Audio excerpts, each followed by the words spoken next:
তো guys finally মাঠা পাহাড় থেকে 12 কিলোমিটার রাস্তা আমরা এখন অতিক্রম করে এখন আমরা মুখোশ গ্রামে চলে এসেছি।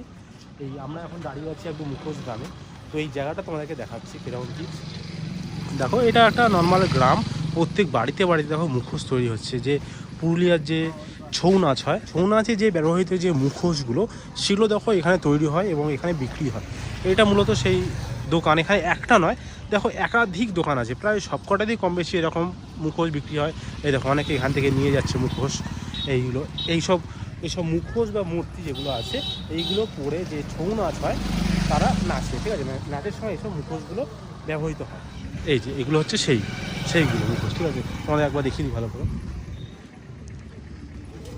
এই মুখোশগুলো,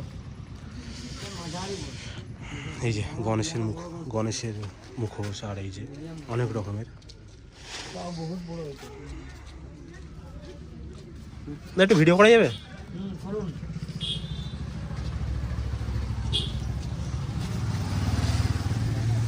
এগুলো কোথায় তৈরি হয় আপনাদের? আমাদের গ্রামে ওই দোকানে, মানে বাড়িতে, তাই তো? এখানে কিরকম কি দাম আছে? বা দাম যেমন ডেকোরেশন সেরকম দাম। এগুলো যেমন 350 টাকা দাম আছে।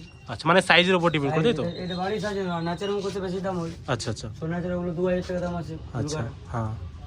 আর এইগুলো 1500, ওগুলো 350 টাকা পিস। 350। আর ছোটোগুলো? 50 টাকা জোড়া। এগুলো আরো বড় বড় সাইজ আছে নাচের মুখ। দেখা যাবে? হ্যাঁ দেখুন যান। আচ্ছা, ভেতরে তৈরি হচ্ছে বড় বড়। তো ফাইনালি একটু পারমিশন নিয়ে ভেতরে চলে এসেছি, ঠিক আছে। ভেতর মুখোশগুলো দেখো কত বড় বড় সাইজের, ঠিক আছে। এগুলো হচ্ছে ছৌ নাচের যে ব্যবহৃত এই ছৌ নাচের যে ব্যবহৃত মুখোশগুলো সেইগুলো। এইগুলোর দাম আরও বেশি, যেমন এইগুলো বললো 2000 টাকা করে পিস পড়ছে। এইগুলো আর একটু বেশি। কত কি দাম দাদা? এইগুলোর দাম কেমন আছে বলতে পারেন মুখোশগুলো? এটা অসুরের মুখোশ ছৌ নাচের। হ্যাঁ, এটা মোটামুটি কত দাম হবে? মোটামুটি 26-27 টাকা দাম। আচ্ছা, মানে 2500-2700 এরকমই দাম আছে। আর এইটা কিসের মুখোশ? এটা দুর্গা মাতা মায়ের মূর্তি এটা। আচ্ছা আচ্ছা আচ্ছা। এই ছৌ নাচটা মানে কোন টাইমের দিকে হয় যদি একটু বলতেন? ছৌ নাচটা এখন তো মানে দুর্গা পূজাতেও হয়, সরস্বতী পূজাতেও হয়। সব থেকে বেশি সিজন ওটা ফাগুন চৈত্র মাসেই হয় সব থেকে বেশি। মানে ভেতরে কি মুখোশ তৈরি হচ্ছে না? হ্যাঁ, মুখোশ তৈরি হচ্ছে। এটা দেখাতে পারি? হ্যাঁ, এই যে ভেতরে এখানেই মুখোশ তৈরি হচ্ছে, দেখো কারিগর আছেন।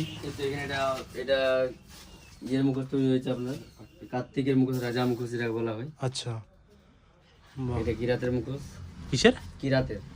হ্যাঁ, আচ্ছা। আর এগুলো অসুরের, ওই সেনাবাহিনী অসুরের। আচ্ছা আচ্ছা আচ্ছা। এটা শিব ঠাকুরের। হ্যাঁ, এগুলো শিব ঠাকুরের। এগুলো মুখোশ, তাই তো? এগুলো মুখোশ। এই দেখুন এটা। বাহ, এবার পর আমি ওয়াও, অপূর্ব।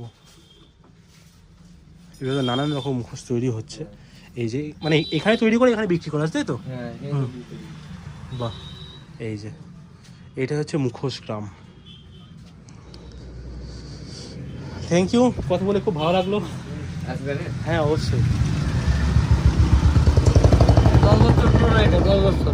এটা কিসের? এটা শিম্পাঞ্জির। বাহ, 10 বছর হলো এটা বিক্রি করি না, বাইরে থাকে। বাহ, শো। হাতির মাথাটা।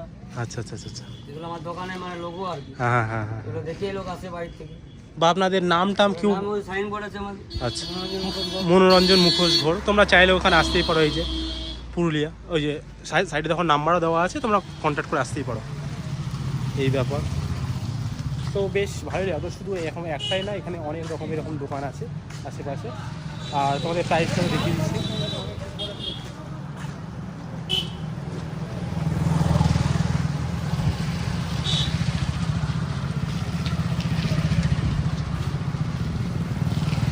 মোটামুটি এই ব্যবস্থা, এইরকম সব মূর্তি টুর্তি আছে ভাই, সব দেখালাম, বেশ ভালো লাগলো। এবার আমরা এখান থেকে বেরোবো। আমাদের নেক্সট কি আছে? বামনি ফলস। তো এখান থেকে এই গ্রামটা ঘুরলাম। আর তেমন ঘোরা হয়নি, কারণ এখনও অনেক কটা জায়গা আমাদের যাওয়ার আছে, ঠিক আছে। আমরা এখন এখান থেকে ফের বেরোবো বামনি ফলসে। তো চলো সেখানটা যাওয়া যাক।